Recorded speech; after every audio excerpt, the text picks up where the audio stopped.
A world exists beyond that mundane little life that you live in. A world where intelligence is worshipped and pilots are God. A world filled with biotechnology that can save lives or end them. A war is brewing beneath the surface of everything you understand to be real. Ours is a tale of revenge, love, and desperate ambition. Will you come with us? I see you standing there, straight in an arrogance what I wouldn't give to tear you down. Welcome to episode 9 of Interface, the Creator's Champion. We're your hosts, Ellie Popov and Charles Jazz Terrier. Low listener, what are we waiting for?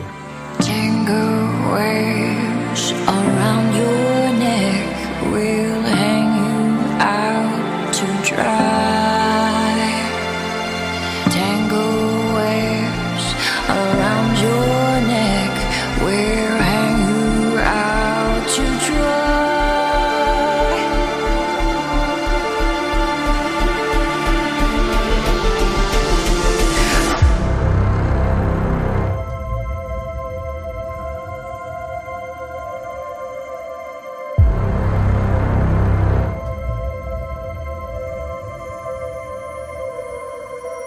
Here's a day we all have come to dread, and now it's here. You pray for death or something sweeter in release.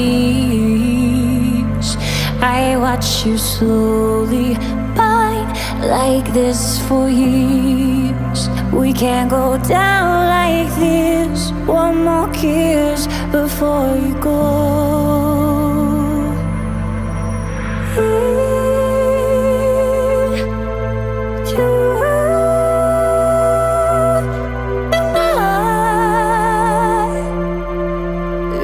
Against the dying on the light.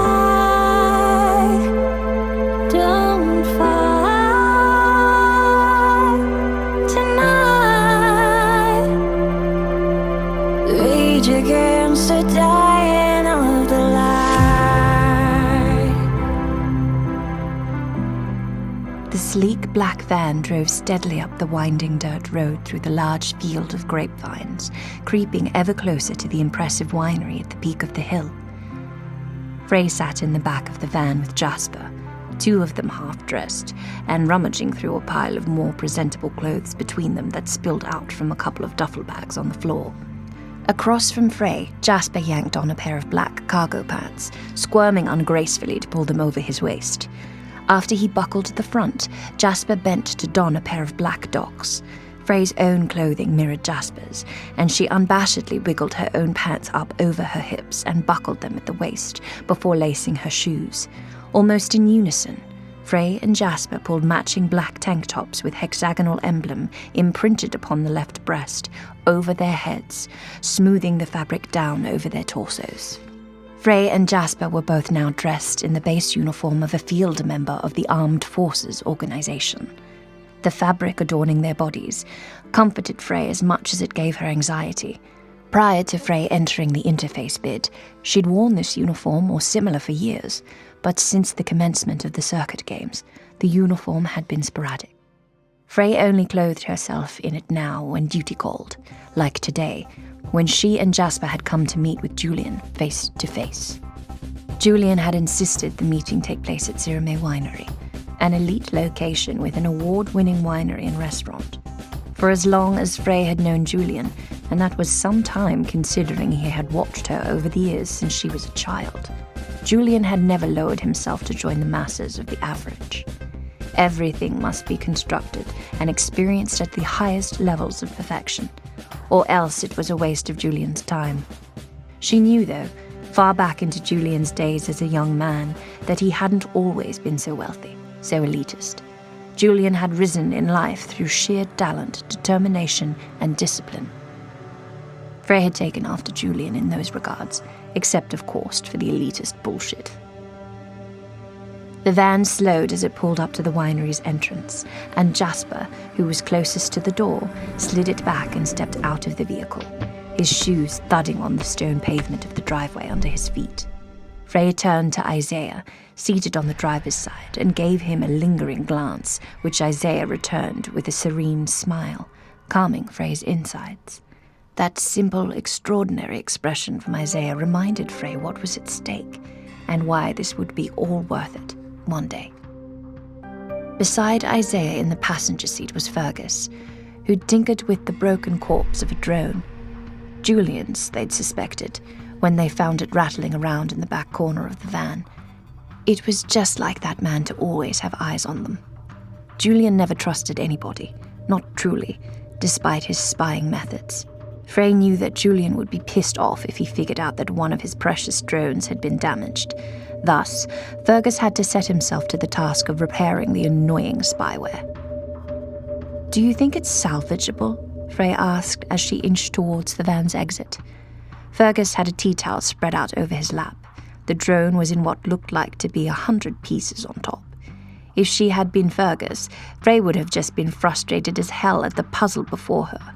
But Fergus just smiled pleasantly, looking as happy and as exquisitely calm in the Queensland sunshine streaming in through the glass of the window shield. "It's not possible." Frey nodded back at Fergus. Their in-house tech master would do the best that he could, and in the meantime, if Julian should bring the missing drone up, she'd wing it. Frey stepped out of the van and slid the door closed behind her, joining Jasper by the large, arched glass doors at the winery's grand entrance. Without looking back, Frey heard a hum of the van as Isaiah pulled away and drove off to park up somewhere out of the way. Slightly ahead of Frey, Jasper held open one of the glass doors for her to enter, and as she stepped past him, she couldn't mistake the light sheen of sweat gathering in Jasper's T-zone. She quirked a smile. "Looking a little nervous there, Jasper." Jasper's throat bobbed as he swallowed down a growl. "Shut up." Jasper moved through the entrance at first, letting the glass doors drift closed behind him. He stepped in front of Frey, taking the lead in their little party. Frey let him. She knew that Jasper was trying to gather himself, putting on an appearance of power in anticipation of the meeting with Julian. Frey also had to admit to herself, now that she was here, she was in no significant hurry to see Julian either. Her relationship with Julian had always been a tumultuous one. Julian had found Frey in some Eastern European orphanage as a child, though he'd never been very clear on the details. Instead, he'd told her that Frey's true life had started with her adoption, with her education and with her integration into the AFO, and under Julian's guardianship, Frey could not deny that she had thrived. Julian had not been a warm or nurturing man to her, even though Frey supposed he had been the closest thing to a father figure she'd had. She couldn't remember a single time he'd ever coddled her. He'd never picked her up from a tumble or a scraped knee, never told her that he loved her, and Frey had never felt that she had missed these things. Not long after the adoption, Julian had whisked Frey off to a boarding school in the United Kingdom, and only allowed her home during the Christmas break. And home had always been Julian's personal lodgings, inside the headquarters of the Armed Forces organization. Julian had showed Frey affection in the only way he'd known how. He turned her into a scientist and a soldier. Even better for him that as she grew from a child into womanhood, she had repaid the debt of his guardianship by becoming a useful tool. His useful tool. Together, Frey and Jasper strode through the paved brick corridor, lined with winery information, and relics exhibited underneath glass cubes, juxtaposed with oversized cedar barrels, until they reached the mouth of the restaurant, guarded by a young, pretty, 20-something blonde hostess, who offered them a smile. Frey watched Jasper coyly as he looked to the woman up and down, from the tips of her black stiletto heels to the top of her golden mane. "You're here," the hostess addressed both Jasper and Frey brightly, paying no mind to their dark uniforms, so out of place in such an elegant venue. "They've been waiting for you in our presidential room." Of course, Frey thought to herself. Beside her, Jasper couldn't help a quick check of his watch, confirming the time. He met Frey's eyes with a twitch of his brow, just another one of Julian's tactics, putting them in their place before they'd even stepped foot into a room. The hostess watched the silent exchange between the two of them. She cleared her throat lightly. "If you'll follow me?"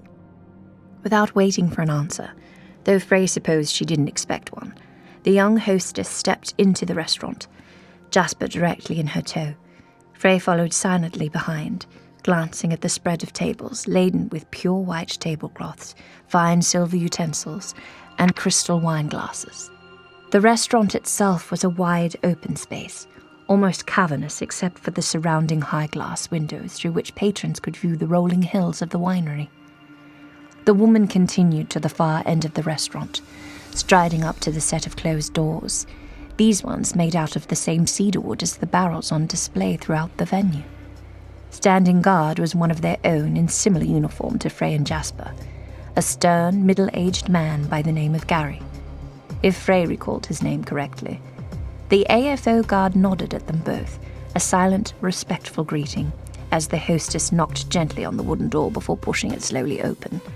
She then stood to the side, allowing Frey and Jasper to enter. The presidential room proved to be a private dining room that lived up to its title. The room was both modern and luxurious, with hardwood floors so well polished that the wood gleamed and matched the exposed beams crisscrossed along the high white ceiling. The room was surrounded by white walls and cellar windows standing floor to ceiling high, showcasing the expansive landscaped grounds. In the center of the room was a large rectangular table, dressed with white tablecloth that matched those Frey had seen in the main restaurant. The silverware on the table gleamed in the sunlight streaming through the glass. At the head of the table, seated like a king on a dark red leather chair with gold studding, sat Julian, who didn't so much as glance in their direction as Frey and Jasper entered the room. Instead, Frey watched curiously as Julian demonstrated his position in their little hierarchy by delicately slicing into a dry-aged steak. Frey looked Julian over, unable to help but notice the paleness of his clear Asian skin and the smudge of purple beneath his eyes. Besides those details, Julian looked the same as ever to her, with his straight blue-black hair neatly cut and his form adorned in a classic suit. On Julian's left sat Finn, one she knew to be the bane of Jasper's existence, and for a while her own. Finn was probably the closest she'd ever come to having a brother before her bond with Jasper, before Panda had gone. Finn had been found at the same time that Frey had. He'd come from the same village, the same orphanage as Freya, and Julian had taken him under his wing also. Similar in age, Finn had attended boarding school with Frey and received the same education and training opportunities. But where Frey had gravitated towards science and security, Finn had edged towards something darker. It was no secret that Julian had placed Finn as his third in command, a position that trained him for the potential leadership of the Armed Forces Organization, a role in which Finn played as a politician. He sat through board meetings, voted on bills, helped coordinate and execute Julian's orders. But Frey also guessed at the secrecy within Finn and Julian's relationship. Julian trusted Finn to take care of his best interests. She knew that Finn was always willing to do what others would likely balk from, whatever Julian needed and wanted. As she met her brother's blue eyes across the room, she clocked the sneer in his expression. There was certainly no love lost between them, no particular loyalty beyond the structure of the AFO. If Julian suddenly ordered Finn to kill her, Frey had no doubt that he probably would. He'd do the same to Jasper too. At Julian's right hand sat Echo, who smiled back at Frey with quiet politeness. Echo was a highly trained, intelligent asset to Julian, with a calm, subdued personality. Frey had only seen Echo flare up once, and that had been at Finn, when he had accosted her in the office amidst a temper tantrum upon learning that Echo had been granted the title of Julian's second-in-command. It was Echo, with her calm, collected authority, that Julian was training to take over directly from him. Echo, whom he trusted to work in the absolute best interests of the Armed Forces Organization upon his retirement or demise. Frey knew it was Julian's hope that it would be Echo who took the reins of the organization, and that Finn would support the woman by taking care of the nastier necessities, to protect Echo from the worst of the responsibilities that came with the job. How Julian thought that was ever going to work, that Finn would be able to put his ambitions aside to work as a team with Echo, Frey would never understand. Frey and Jasper approached the table in unison, halting at the foot, under Finn's steely gaze and Echo's soft smile. Though there were 2 free leather chairs, they both refrained from sitting until an invitation was extended. Once Jasper spoke, Frey was doubtful they'd ever get one. After a moment, Julian raised his eyeline and stared at Frey and Jasper, staring them both down as he took a small sip of the blood-red wine from his crystal glass. When he'd placed it back onto the table, Finn broke the silence between them all. "So nice to see you both," he said, sounding not actually pleased in the least. Jasper puffed out his chest, avoided eye contact with Finn, and nodded warmingly instead to Echo. "Finny?" "Echo?" Silence ensued again as Julian reached for the napkin upon his lap, dabbing delicately with the white linen at the corner of his mouth before placing the square of fabric to the side. "Thank you, Frey, Jasper, for coming in. Considering your request to meet in person, I take it you have good news." Despite the sense of foreboding amongst them, Frey had to bite back a chuckle as she said with all seriousness, "Jasper has a candidate." Beside her, Jasper gave Frey a sideways glance as if to say, "Fuck you." "That is good news, given how dire the situation," Finn replied, his voice dripping with sarcasm. "Although I gather," Julian continued, "based also on your request for a face-to-face consultation, this news comes with a complication?"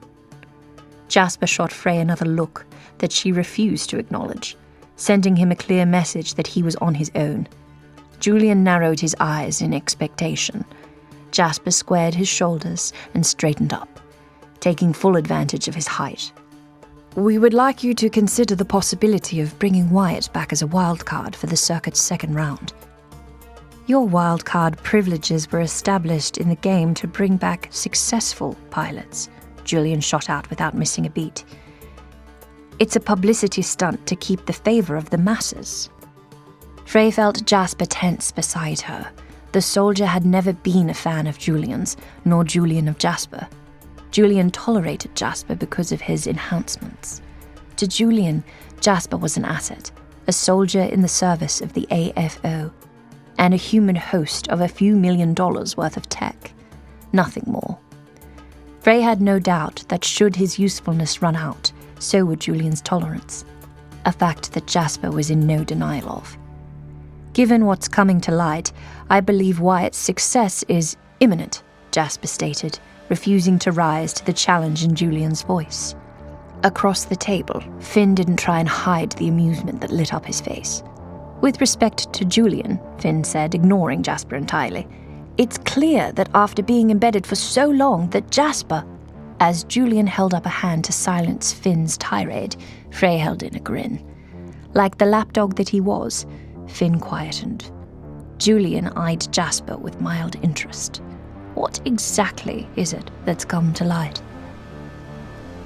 He managed to hack Frey's systems.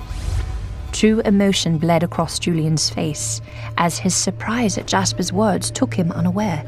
From beside Julian, Echo let out a little noise, her eyes bright with interest. Frey watched Finn with relish as he seethed at Jasper. Julian let a moment pass, digesting Jasper's words before he responded. Did he find anything that might cause alarm? Now that the ice was officially broken, Frey interjected. "There was nothing to find," she said simply, fully aware of Jasper's eyes boring into the side of her face. He piggybacked my live feed and used it to send a message. Julian's eyebrows raised a fraction. Impressive. What was the message? That he would like to return to the circuit games, Jasper practically growled. Julian leant back in his chair, considering the harshness of Jasper's tone. Frey knew it would have to be a mistake on Jasper's part. Unfortunately, Jasper, due to the nature of his operation, Without the favor of the crowd, I'm afraid it would be difficult for him to navigate the social dynamics. Excuses. Frey's mind practically screamed as she silently implored the tense body of Jasper beside her and her own to keep its cool. Julian was going to make them beg. Julian continued, especially considering the events of the first round. Yes, Finn agreed with Julian. I believe the scores were well below average, were they not? Finn's words hung in the air, causing Jasper to visibly bristle. Though he managed to keep his mouth shut, Frey wanted to punch the blonde bastard. Yes, they were, Jasper agreed reluctantly, struggling to maintain his temper. However, Tempest's radical interjection was an unforeseen complication in the round of testing and an oversight on our part. At that, Finn let out a small snort. Without her intervention, Jasper continued, I am sure that Wyatt would have dominated the round and progressed to the next level, with the favor of the crowd. Julian was quiet as he mulled over Jasper's declaration. Frey could see his mind ticking over, analyzing the risks, pros and cons. Jasper nudged him along. Look, his scores and our position mean that at this stage, Wyatt is our best candidate. Julian picked up his wine glass, holding it gracefully by the stem and swirling the liquid gently. He sipped and replaced the glass on the table. An oversight on your part. Let's illuminate that statement, shall we? He gestured to Echo, who wordlessly handed him a translucent tablet from her lap. His fingertip pressed against the glass, causing the security system to awake with vibrant green light and open the device to his touch. Julian navigated the screen until he pulled up the desired file and handed the tablet back to Echo. Oversights can crumble empires. The last oversight this organization suffered cost us dearly.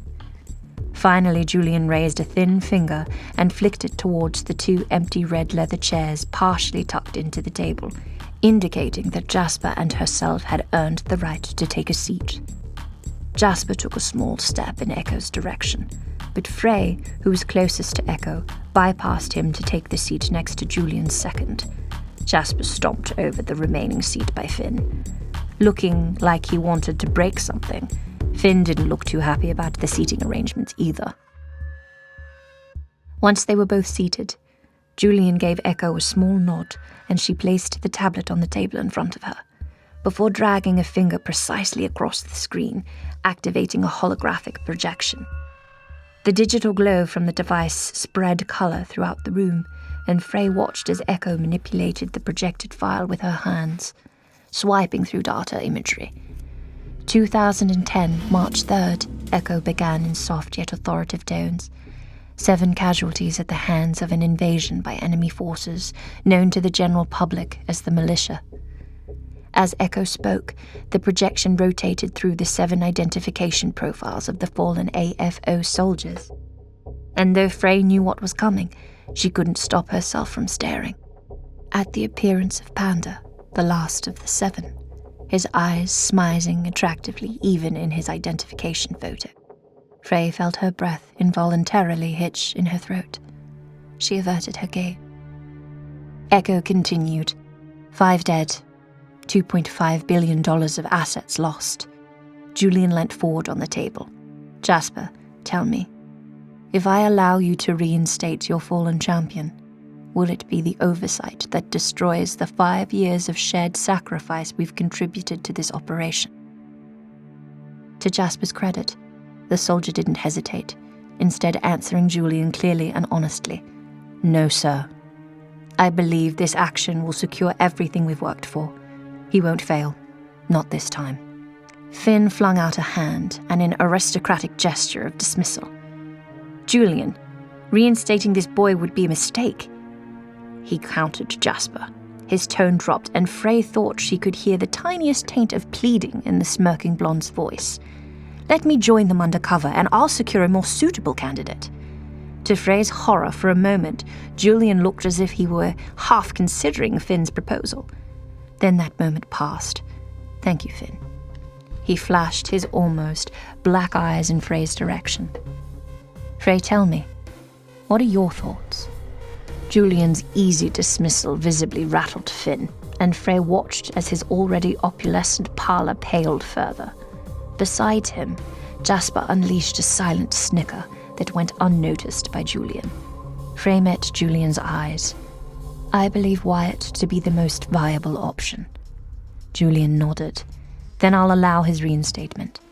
I expect you to deliver positive results at the conclusion of the second round. Julian turned his attention to Echo and gestured outwards, away from the table. Frey let out a breath she hadn't known she was holding. Across the table, Jasper's body untensed, and Finn averted his gaze. Echo excused herself from the seat and retrieved 2 metal cases from the corner of the room, returning to hand one of each to Jasper and herself.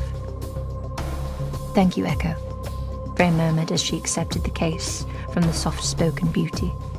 As Echo offered another of her polite smiles, Frey was struck by her almond green eyes, a contrast to her porcelain skin tone and straight black hair, a gift from her half-Chinese heritage. As Jasper gave the case a little shake, Julian said, Thank you, Jasper. That will be all. He glanced briefly at Echo and Finn. If you two would be so kind, I'd like the room. Echo smoothed her suit skirt and calmly followed Jasper back out into the main restaurant.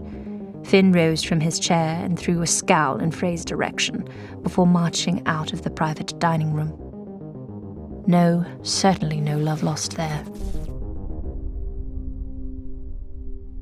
All things considered, Jasper felt the meeting with Julian had gone rather well. Yes, the man had throttled him with the pissing contest he'd passed around the table. But he hadn't been the only one at Julian's mercy. And after all he'd been through, all he still had to look forward to, a little power play was nothing that he couldn't handle. Jasper allowed himself a luxurious lean against the white wall of the restaurant closest to the door that Finn now stormed out of.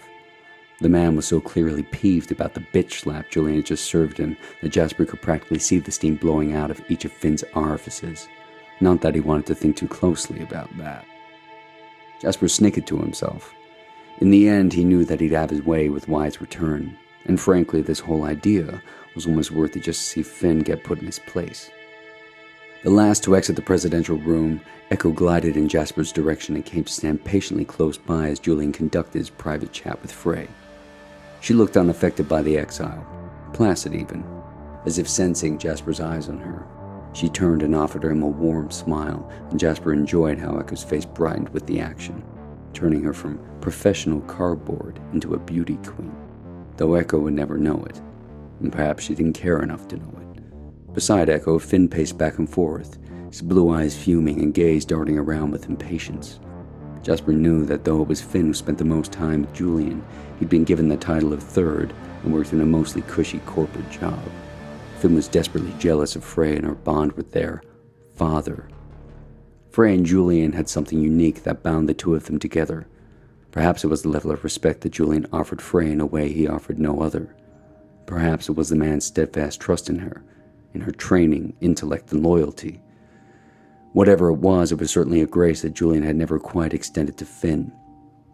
And for good reason, Jasper thought to himself. Back in the training days, Finn had been a sneaky thorn in Jasper's side, underhanded and cutthroat, and Finn had shown that he would never have the heart of a team player, could never be a true soldier. Jasper honestly believed that Finn would slit his own mother's throat if it meant getting what he wanted, and perhaps Finn's actual problem was that he'd never had a mother in the first place. He never learned compassion or empathy, but that was no problem of Jasper's. Finn was perfectly molded to be a hitman, an assassin, and though Finn was constantly flexing from his position as Julian's third, laughing at every move his team made from his corporate boardroom chair back at the AFO headquarters, Finn reeked of desperation to be out in the field, stretching his knives, making things happen. Finn yearned for the same freedoms and respect as Frey, but with Finn's personality as it was, Jasper wasn't sure that Finn would ever be granted them. As Finn circled a little too close for Jasper's liking, he offered the man a chauvinistic grin. "How's desk life, Finny?" Finn turned a hate-filled gaze towards him. "Bite me, Jasper." The man stopped his pacing and strode out towards the entrance of the winery, out of Jasper's line of sight. Echo's lips quirked in amusement at Jasper's taunting. Still poking the bear, Jasper? Jasper simply laughed. Echo had no particular love for dear Finny either, being that the two were in direct competition with each other for Julian's chain of command. Though Echo was so tightly in control of herself, he secretly hoped that one day she would completely lose her shit at one of Finn's antics and plant a bomb in his car or something. He offered Echo a cheeky wink, a secret cheers to Finn's future demise, which Echo received with a nod, a glimmer shining in her green eyes. She then turned on a heel and followed Finn's path out towards the entrance. As she went, Jasper thought he heard her mutter, "Some things never change." Fergus sat at the back of the van with Isaiah as he played Tetris with the many pieces of broken drone in his lap. A medial, frustrating task for most, but for Fergus, he wouldn't have it any other way. He welcomed the Queensland sunshine as it infiltrated through the front windscreen and relished in the cool air conditioning that the vehicle was built to provide even with the engine cut off. Fergus was happy in his makeshift den, rising to the challenge of the impossible, or impossible for most. Movement at Fergus's side caught his eye, and he turned to see Isaiah check his military standard black wristwatch clocking the time. The warrior looked back at Fergus and glanced down at the pile of circuitry. "You're still working on that?" Yes, Fergus was still working on that. He'd been struggling with this section of the drone's body for some time. The screwdriver in his hand was little bigger than a jeweler's, and still not quite a fit for the device. "Yes, Isaiah, I am." He twitched the screwdriver again, only for his view of the drone to become partially obscured by Isaiah's large ebony hand, holding up an even tinier tool. Fergus dropped his own screwdriver into the tea towel on his lap and armed himself with the petite tool Isaiah handed over. He pushed it gently into the gap in the device. It was a perfect fit. Fergus glanced back up at Isaiah, who blinked at him in expectation. Slowly, Fergus realized Isaiah was waiting for something like recognition. Validation. He considered the man a moment, slightly surprised. "Thank you. Very kind." Isaiah nodded in response. With the help of a new tool, Fergus managed to navigate his way into the heart of the drone where a tiny cased box sat. He used the tool to release the lid of a box, exposing a small computer chip that Fergus quickly ejected. He held the chip up into a clearer line of sight, inspecting it through the magnified lens of his glasses, trying to grasp its make and model. Over his shoulder, Isaiah silently watched on. "Well, it's very strange," Fergus said aloud. "Not a standard issue." Fergus didn't recognize the chip as one of Julian's, a fact he didn't mention to Isaiah, a fact he couldn't bring himself to say until he was sure. "Let's see where your feed goes, little one." Fergus pulled up his laptop, which was resting on a seat nearby, across to him. He slipped the microchip into its reader. A moment passed as the chip registered, allowing the laptop to recognize the technology, as a window opened and data started spilling across the screen. Fergus felt icy fear flood down his spine. Inside the presidential room, Julian and Frey faced each other mutely, each studying the other with careful eyes. Beyond Julian's calm, cool demeanor, Frey noticed new lines etched lightly into the flesh of his face. The man was stressed. Of that there was no doubt. It was all due to her and her team. Frey's choice of Wyatt as the last Creator's champion, and his inevitable loss against Tempest. It had been more than 6 months since the last time each had seen the other in person, Julian believing it unwise to risk meeting unnecessarily, lest it jeopardized the covertness of the operation. Frey sat a little further forward on her chair and tried to read Julian's expression to little avail. Julian was blank, the way a fresh-laid slab of grey concrete was blank, and if anything, he looked bemused, arrogant. His mask was infallible. That's where she'd earned her own form. Julian swept a gracious hand across the table. "Would you like a drink? Something to eat?" Frey shook her head, keen to move past the display of magnanimousness. "Thank you, but no, I'm fine." Julian's dark eyes glittered as he watched her, his gaze a thorough scan. Frey's expression remained one of blank pleasantness. He placed his napkin back in his lap, picked up his silverware and resumed consuming his meal. Are his biohacks functioning at capacity? His nanites stable? Frey knew instantly who Julian meant, though her heart lurched at the mention. At the way he spoke about Jasper, like he was less than human. There was only one of them now. Frey wasn't going to let Julian play his game anymore. She was going to cut through the crap. Jasper's fine. You didn't ask me to stay behind and talk about resurrection protocol. Not solely, Julian said, his face showing a small, rare trace of empathy. We all felt his loss, Frey. Panda. Her heart lurched again, some more than others. Frey whispered the words, her core wounded by Julian's own. I know what he meant to you. Frey glanced up quickly. This was the first time Julian had truly acknowledged that Panda's loss was more than that of a soldier to her, more than a weapon of the Armed Forces Organization. I want to make sure you're prepared for what comes next. Julian met Frey's look and held it, the shared moment heavy with insinuation. Oh, Frey knew. She knew that Julian wanted her to do everything within her power to get Wyatt over the line, to make him the circuit champion. And to do that, he was asking her for something she was sure was impossible. I know where this goes, she said quietly. Julian extended his hands across the table, reaching for her. Frey hesitated, but she knew in her gut Julian was right. Frey needed to move forward to make this all worth it, to make Panda's life worth it, and she couldn't do that whilst she was still wrapped up in the chains of her memories with him. Whilst the cold glint of his soul rubbed against her breast each time she took a breath. Frey clasped the links wrapped around her neck and lifted Panda's melted dog tags out from under her shirt and over her head. She rose a little from her chair to hand the tags to Julian's waiting grasp.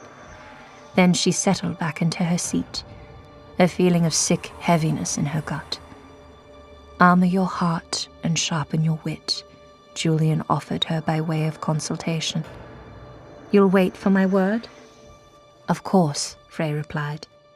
Julian smiled at Frey, one that looked to be real, one she had not seen since she was a child, delivering up her leisure experiments like little trophies for his appraisal. The paternal gesture warmed her and caused her blood to thumb just a little. Julian was not perfect, but she was bonded to him in a way that she never hoped would break another member of her self-made family, and at least in Julian's cause, he had chosen her. Freya reached out and plucked a green bean from Julian's plate, popping it into her mouth playfully, a young girl again under his careful gaze. She felt that tense, sick feeling unclench, just a fraction.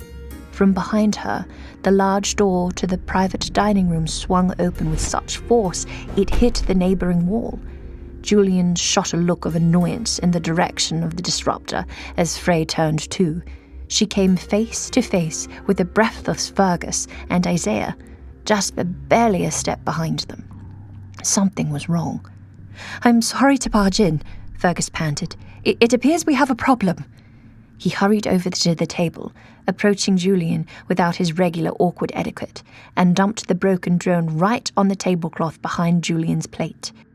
It appears that Lucian has been running his own surveillance on us. Surveillance that, according to the network of drones, is also currently locked on Wyatt. For a fraction of a second, the shock graced Julian's carefully controlled face. He reined the emotion in quickly. Go pick him up. Immediately. Frey launched herself from her seat and joined her team as they rushed back towards the van together. Lucian was a perfect example of the worst traits of a human being stitched together to create an evil, fully functioning Frankenstein humanoid. He was intelligent, ruthless, ambitious, all the ingredients of a sociopath without an ounce of conscience. Lucian had demonstrated time and time again that he had zero ability to feel guilt, remorse, light consideration of human value. If he was tracking Wyatt, Frey couldn't stop the chill that leaked into her spine, or the urgent need that rushed through her to find Wyatt. Her team hastened out of the winery's exit and piled into the van. Fergus took the driver's side, and the tires of the van shrieked and spun out of the car park and raced down the drive. pulling onto the open road in such a rush it reminded Frey of Fast and Furious movies. As they settled into the journey, Frey felt herself bubble with anxiety, preparing herself for the worst. She moved herself closer to Isaiah, who remained stoic in the back of the vehicle, quiet as she activated her gloves. The bright blue light nestled amongst the leather provided little comfort. It would be just like Lucian to snatch Wyatt right out from under their noses if he felt that he was at risk of losing his bid. If he thought that there was any chance that the interface bid could truly prevail over his own, Lucian would have no qualms about making Wyatt disappear for good. The van was descending the mountain, navigating a particularly winding turn when Jasper, seated passenger side, was forced to poise himself against the dash to remain upright. Despite the seriousness of the situation, Frey couldn't help the little snigger that escaped her mouth. She was cut short as Jasper rounded on her. "Thanks for having my back." The sarcasm in his voice dripped thickly. "You seem to have it under control," Frey answered, doing her best to sound nonchalant. She knew Jasper was trying to pick a fight with her to calm his nerves, curb his anxiety. "You're a real team player, you know that," he shot back. Frey was a little surprised at the level of venom in his voice. The van made another unnerving turn, now speeding in its descent. Front-ended, Fergus was focused and collected. She had no doubt in his ability to deliver them to Wyatt safely. Frey tapped at the space between her breasts, reaching for Panda's tags out of habit, but found herself wanting. Her stomach pulminated as the realization of what she'd just given up dawned on her. She had let him go. She had given him to Julian. He had made sure that this time she was all in. Frey directed her attention back to Jasper. "Get your head in the game, would you?" Jasper ignored her and instead focused on the laptop on his knees, loading up a tracking program to begin their own hunt of Wyatt. Frey sucked in a deep breath. They would find him. The surface of the boardroom table was cold, even through the fabric of Thea's expensive black trousers. She sat upon the table's surface, stretching her long legs out and admiring the leather of her mid-heeled boots as she counted the rings echoing through the cell phone pressed against her ear, waiting for Lucian to pick up. She'd been supposed to meet him in the boardroom at the close of business that day. Together in their dark alliance, they had laid multiple traps for the interface bid, hoping to annihilate it absolutely from the running. Step 1. Thea was to offer Wyatt a position within Crown Tech. Should he have accepted, it would have removed Wyatt from the possibility of re-entering the circuit games. Step 2. Well, it would be Lucian's turn to step in. Thea wasn't privy to any details yet, and she wasn't sure she entirely wanted to know. Despite Lucian's toxic personality, Thea knew that in this case, he could be trusted to get the job done. He would remove Wyatt as a threat to the bidding competition, essentially disabling the interface bid altogether. But at what cost, she could not say. Thea was aware that Julian, Echo, and Finn had left headquarters hours earlier to meet with Frey and Jasper. She'd guessed that Frey had requested the meeting to ask for Julian's permission to reinstate Wyatt. Lucian and Thea needed to make their next move now, before Julian came back, before he declared his decision to the board. But that motherfucker Lucian was suddenly nowhere to be seen. So here Thea was, chasing after him like a bitch to its master, a position she'd never wanted to be in again. On the 8th ring, Lucian picked up. He rejected the offer, Thea said bluntly, not even waiting for a hello from Lucian's end of the line. "A for effort, Thea," Lucian replied snidely through the microphone. "I'll handle it from here." The reply was as she'd expected it, laced with patronizing condensation. But Thea pushed her emotions to the side. Instead, she pushed Lucian. "When you say handle it," he paused. "Do you really want to know the answer to that question?" "Probably not." Thea took a breath. There was nothing left to say. She ended the call.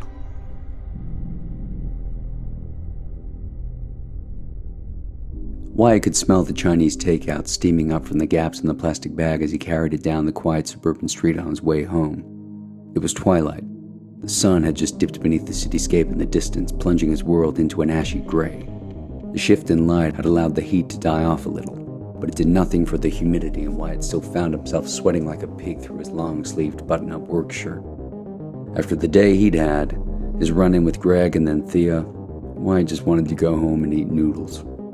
Once he got his brain some food, and his stomach agreed to shut the hell up, he was going to think. Seriously think, and form a new plan to find them. The soft padding of footsteps behind Wyatt caused him to reflexively glance over his shoulder. Yep, the young, plain-faced woman was still there, a little closer now than a few minutes ago. She had been walking in the same direction as him since Wyatt had left the takeaway restaurant, lagging 50 or so meters behind, keeping her distance. He'd thought maybe the woman was worried Wyatt was a psycho or a sleaze, that maybe he was considering kidnapping her to chop her up, or worse, hit on her. That's how women thought when they were alone in the dark, wasn't it? But as the minutes had passed, she'd inched closer. In fact, a little closer each time when he looked. Maybe she was shy. Maybe she was working up the nerve to talk to him. Wyatt's eyes hovered over her for more seconds than was probably polite, taking in her black jacket, open with her hands plunged into her pockets. Strange in this heat. Wyatt didn't know how the woman could stand it. He turned his gaze back to the street before him, but slowed his pace, allowing her to come a little closer, if she wanted to. Suddenly a shrill screech of rubber and tar shredded through the evening, and to Wyatt's shock a large black van rounded the corner closest to him. The vehicle hurtled towards Wyatt. His recognition was instant. Disbelief juxtaposed with the black metal vision he was watching sped ever closer, and Wyatt was sure he recognized Fergus in the driver's seat. A rough hand on Wyatt's shoulder sent Wyatt in a 180 spin, and he came unexpectedly face to face with the woman. Her free hand reached out of her jacket pocket, and Wyatt froze as he saw the glint of metal. A small blade emerging from the fabric. As if in slow motion, the van reached Wyatt, bouncing up onto the curb aggressively, forcing the woman away from him. The brunette jumped back in fear, narrowly avoiding being crushed by the bonnet of the van. She flashed Wyatt a seething look, took off up the street, plunging into a neighbor's yard and disappearing. Wyatt had barely managed a breath when he felt another set of hands on him. He looked down to see Isaiah's strong fingers grasping onto his shoulders. His face instantly broke into a smile, which faltered as he noticed the black hood clasping one of Isaiah's large hands. "Wait!" Wyatt shouted. You don't need to," but Isaiah had already hooked the hood over Wyatt's head, plunging him into darkness. He felt himself shepherded into the back of the van, heard the light rattle of the metal as the door slid closed and locked behind him. And inside the vehicle was silence. No one said a word. Wyatt wasn't sure how much time had passed. Perhaps an hour, perhaps 2. And he had no ability to garner a sense of direction. The van eventually pulled to a gentle stop, and Wyatt was ushered blindly from the vehicle and into somewhere. He let his senses do the talking. Wyatt was sure he could smell the musty scent of dust, but not too much. Then he could feel the hard pad and echo of concrete beneath his feet. Perhaps another warehouse? The hands on him led Wyatt through the building, turning him at different times, confusing him. Eventually they brought him to a stop, pushing him down into a chair. The black hood lifted from Wyatt's eyes, and his vision was filled by the familiar lion-like face of Isaiah, who looked down at him warmly and stepped back, revealing a smirking Jasper and a delighted Fergus flanking his sides. A little away from them, closest to the room's exit, stood Frey, her steel gray eyes piercing his. Wyatt glanced around at all of them. "Really? Is this completely necessary?" he exclaimed, letting familiarity enter his voice. "I basically begged to come back here. I think you could have done without revisiting the whole kidnapping routine." Jasper quirked an eyebrow at him, the smirk still present despite Wyatt's mouthing off. "Yeah, but where's the fun in that?" Unable to subdue the grin that threatened to take over his face, Wyatt let it loose, and surprisingly, Jasper grinned right back. He searched the room again, his gaze heading back to Frey, but this time she averted her eyes, fiddling with her gloves instead. His grin faltered at her display. A sharp slap on the cheek brought Wyatt's focus back to Jasper, and Wyatt fought to swallow his feeling of unease at Frey's rejection. Instead, he asked Jasper, "Does this mean that..." "No," Jasper interjected. "We brought you all the way out here to tell you to piss off." Jasper slapped him playfully again before stepping back to give Wyatt some space. "What do you think?" His sight wandered over to Frey again, willing her to look at him, willing her to lift those silver eyes to his, as if sensing the weight of his stare. Frey finally granted Wyatt his wish. She lifted her gaze again, glaring at him coldly before exiting the room without a backwards glance. Fergus broke the lingering heaviness in the air, clearing his throat awkwardly. "Shall we get to work?" Wyatt pushed that last look from Frey out of his mind, inexplicably cold as an iceberg crushing his soul, tainted with her despise, as if he had stolen something from her. But Wyatt had never been afraid of ice. He met the eyes of Jasper, Fergus, and Isaiah, who all watched him expectantly, and Wyatt nodded freely, plunging ahead into the storm.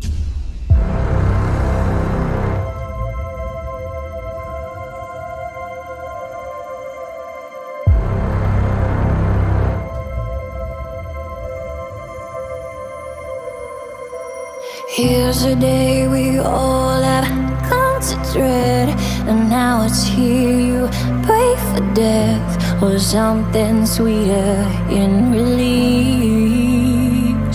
I watch you slowly bind like this for years. We can't go down like this. One more kiss before you go.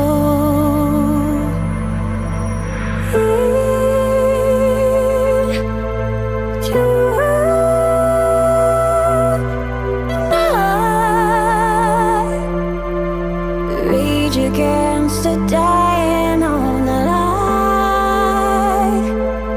Don't fight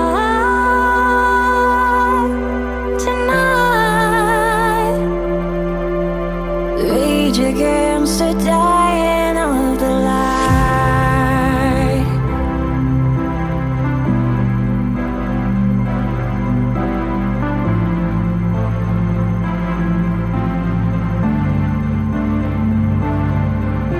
The sky cries out, the earth is scorched. There's no one left to hold this torch. All that burns just smolders into dust. The bells you tied onto your hat are ringing round your neck, and the graveyard in your closet holds the finest work of death. And I can't breathe, and I can't see. This broken body's bearing down on me.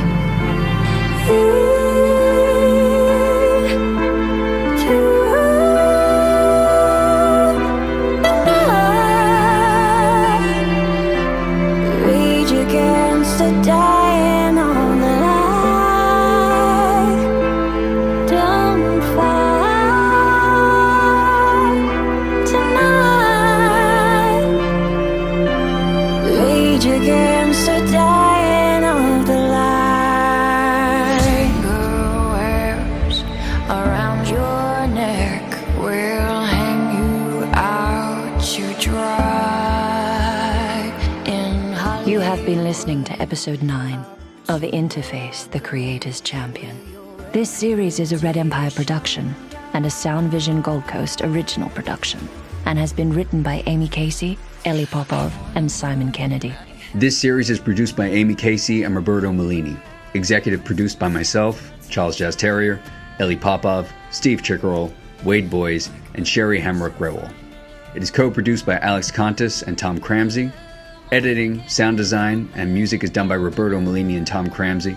Our production partners are the scandalous, but always effervescent Organic Media Group.